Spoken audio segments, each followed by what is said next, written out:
অবশ্যই নারীদের অংশগ্রহণ দরকার সবকিছু। আপনি তো নারীদের ছাড়া আমাদের উন্নয়ন সম্ভব না। আমরা যে বাংলাদেশ 2 চাচ্ছি সেটা তো অবশ্যই নারীদের অংশগ্রহণ দরকার। আমি আমার লাইফে ফার্স্ট টাইম এসেছি। ভালো লাগতেছে।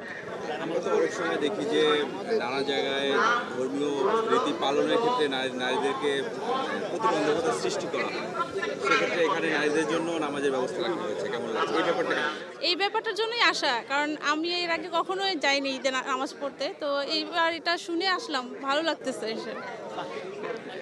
রাষ্ট্রীয় কাজে তো সব কাজেই তো আমরা অংশগ্রহণ করছি নারী পুরুষ মিলে। ধর্মীয় কাজেও নারীদের অংশগ্রহণটা আরো বাড়ুক কিনা আপনি কি চান? না, অবশ্যই নারীদের অংশগ্রহণ দরকার সবকিছু। আপনি তো নারীদের ছাড়া আমাদের উন্নয়ন সম্ভব না। আমরা যে বাংলাদেশ 2 চাচ্ছি সেটা তো অবশ্যই নারীদের অংশগ্রহণ দরকার। আমরা এখানে এত লোকের সমাগম এবং এটা ঐতিহ্যবাহী বাণিজ্য মেলার মাঠ। এবারে বছরের প্রথম প্রায় লক্ষ অর্ধেক লোক আজকে এখানে জমায়েত হয়েছে এবং এত সুন্দর আইন শৃঙ্খলা থেকে শুরু করি সব কিছু মিলায়া আয়োজক কমিটিকে অশেষ ধন্যবাদ।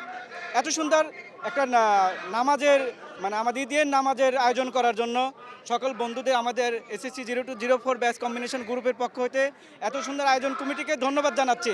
ধন্যবাদ সবাইকে। ঈদ মোবারক।